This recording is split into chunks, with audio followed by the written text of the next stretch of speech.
in the Arrheniusca of portent of the Etherian worlds and division of Hoyt and Isaracha, flew the call of the gods for volunteers, of which a more welcome sound is not heard in high heaven than to do Jehovah's will. And with the voice and call there rose up hosts from every quarter, and from every subdivision, till the complements stood ready for the great work. And yet so vast were the fields and arcs of Isaracha, that the 100,000,000 chosen were only a small fraction compared to those left uncalled. Coming near the throne of Su in Await, the 100,000,000 formed in squares and stars, and the chosen God, which is to say, Su, who was chosen by Jehovah to lead the mission, he took his place at the head and front, looking to the low horizon, where rose the red star, the Sikirth.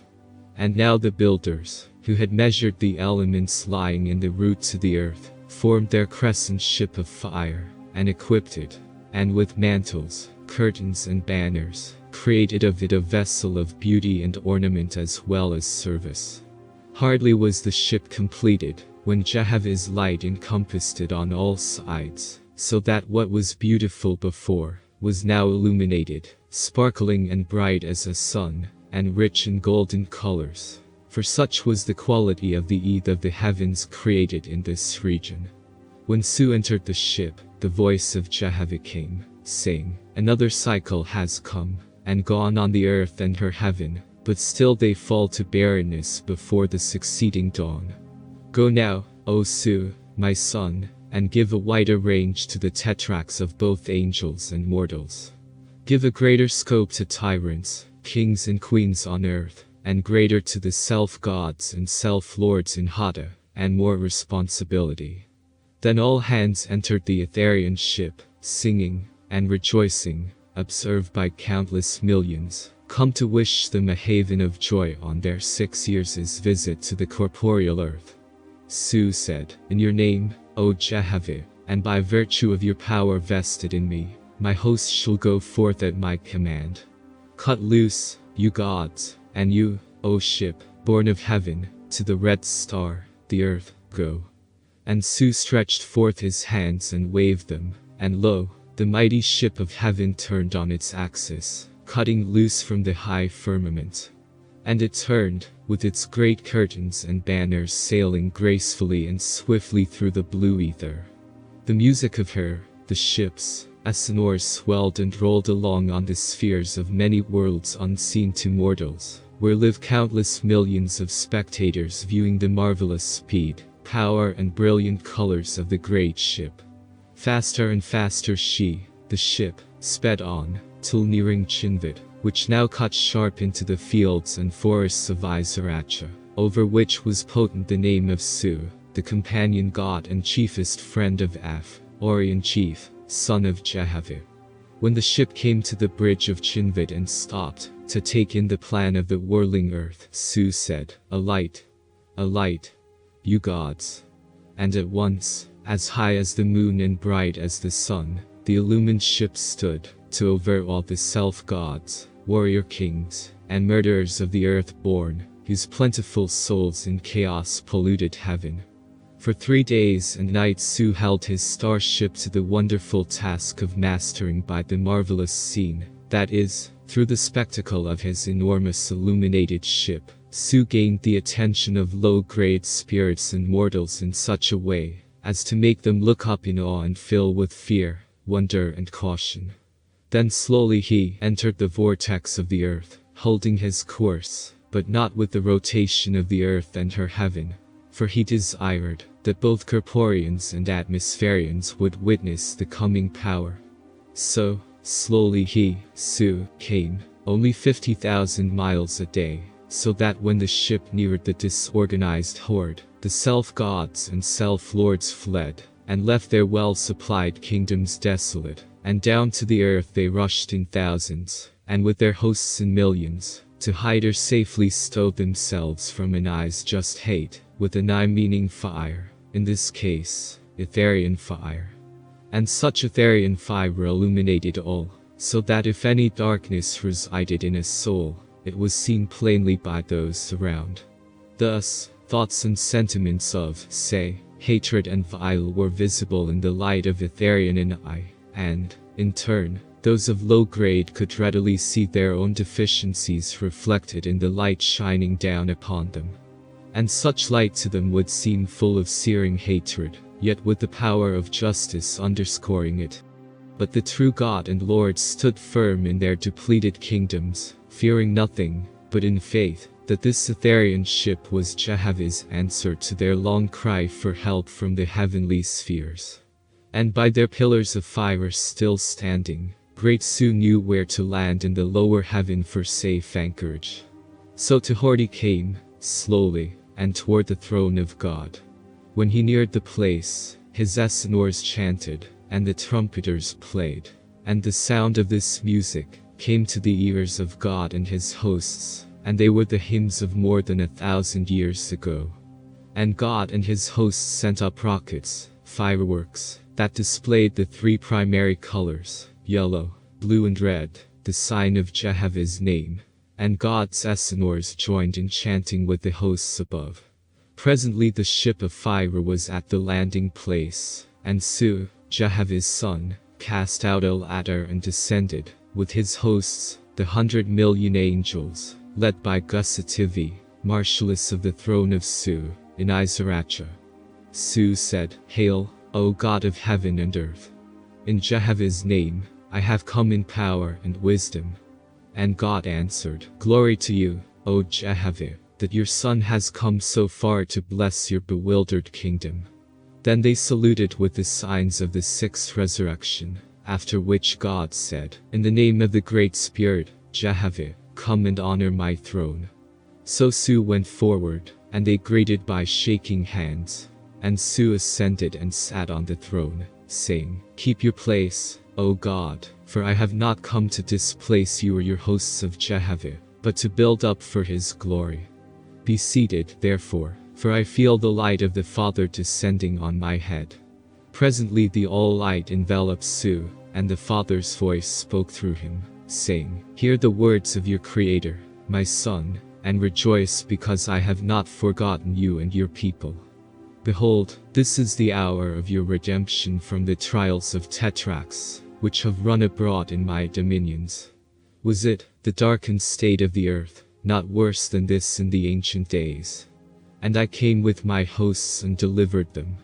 I created man in darkness, and gave him no judgment, so that the creation of his own thoughts might be for his own glory, forever. But instead of beautifying his thoughts, he listens to Tetrarchs, and clothes himself in clouds.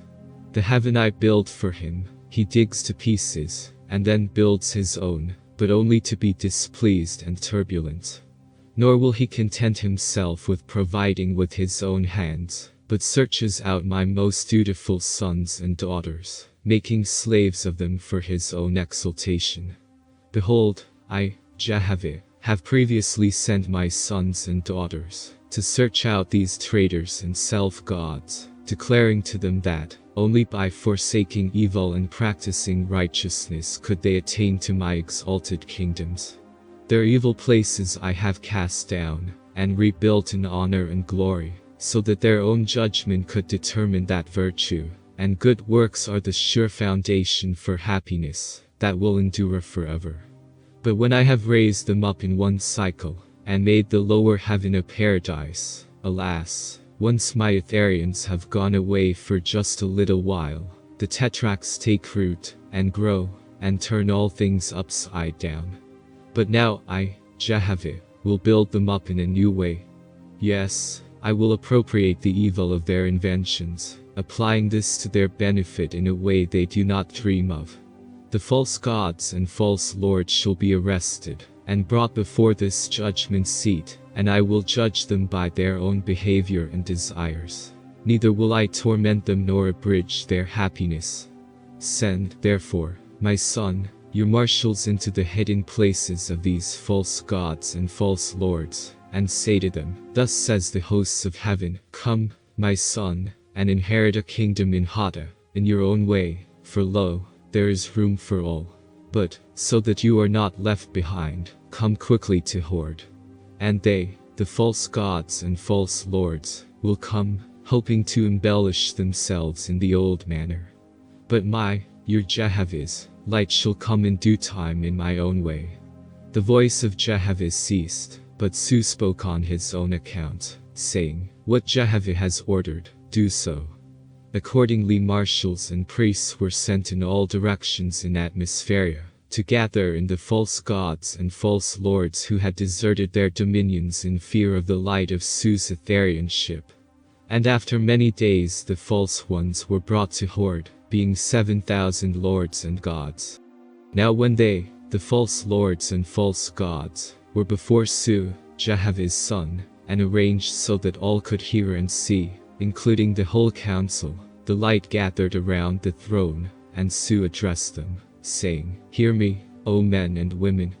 I, Su, have sent for you, and you are here. In this I am pleased. Know, then, that what I speak shall be in love and tenderness. You have deserted Jehovah's kingdoms, and it must be because it pleased you better than to remain. Is this not true? And you also deserted your own false kingdoms. For a little while they, the false gods and false lords, consulted together, and then answered, saying, No, it did not please us to desert our own kingdoms, but we were afraid. Su said, Who do you think I am? They answered, A god from some far-off world, but where it lies, we do not know. We desire to know who you are. Su said, I am only a man, do not fear me. But since you feared, and so, deserted your kingdoms, does it, your haphazard abandonment, not prove that you are not the All-Highest? And do you not perceive that, because you had no All-Highest, you were divided and inharmonious? Hear, then, that which I, Su, say, and consider my words. I do not want your kingdoms or anything you have, but, so that harmony may reign in heaven, I will give every one of you more than you had, and increase your power also. Since you see I, Su, have come to Horde, the throne of the ancients, do you not perceive that whoever accords with me is of my power also? Take, then, your kingdoms and be gods and goddesses, as you assumed before, and I will anoint you, and make you as part and parcel of one united whole. Again they counseled together, and then answered, Why shall we self-proclaimed gods and self-proclaimed lords take our kingdoms? Our slaves have deserted us. Our kingdoms are pillaged of all their value. Indeed, our slaves have become wandering spirits, and have returned to the earth, and are making their habitations with mortals, so that the people of earth are aroused, because of miracles and wonders occurring on earth. Su said, What can you self-proclaimed gods and self-proclaimed lords say to these wandering spirits that will induce, persuade, influence them to come up away from mortals? To which they answered, If we promise them provender, which is to say, food and drink, clothes and plenty of rest, they will come. But when we put them to labor, having tasted of liberty, they will run away. Su said, How, then, did you self-proclaimed gods and self-proclaimed lords make slaves of them in the first place? To which they answered, The day their mortal bodies died, we took them in, and they never saw or knew any other place in heaven. So we appropriated them to our service, and they dutifully obeyed. Su said, Know, then, this is my conclusion. First, that you shall all be made as sub-gods to one confederacy, and your kingdoms shall be fair to look upon, and well supplied with all things needed. Behold, there are on earth, with the barbarians, hosts of familiars and feudals. Whichever of you will go down to the earth and bring them, the familiars and feudals, away to Horde, shall have them for his slaves. And whoever brings the greatest number, I will award him the greatest kingdom. And if you can find emissaries to work for you in bringing feudals and familiars away from the barbarians, then such labor shall be accounted to your credit. And in the corporeal cities you shall station certain angels, whose labor shall be to receive newborn spirits on birth blankets, and bring them to your kingdoms also, for they shall be your slaves. In that manner, Su spoke, and the false gods and goddesses were highly pleased, and they divided themselves into certain districts over mortals, and for the lower heaven, and were sent off at once to labor in their own way, and they were named sub-gods. Su said, "These sub-gods have much weight with the barbarians, because they advise them in war. But, behold, the situation, shall come to pass that, when the sub-gods have robbed the barbarians of their familiar spirits, the Ahin priests will have a greater weight with them. And the sub-gods will desire to find favor in my sight, and so, they will teach their slaves of the higher heavens, of Etheria, and this will cause them to emancipate themselves in time to come."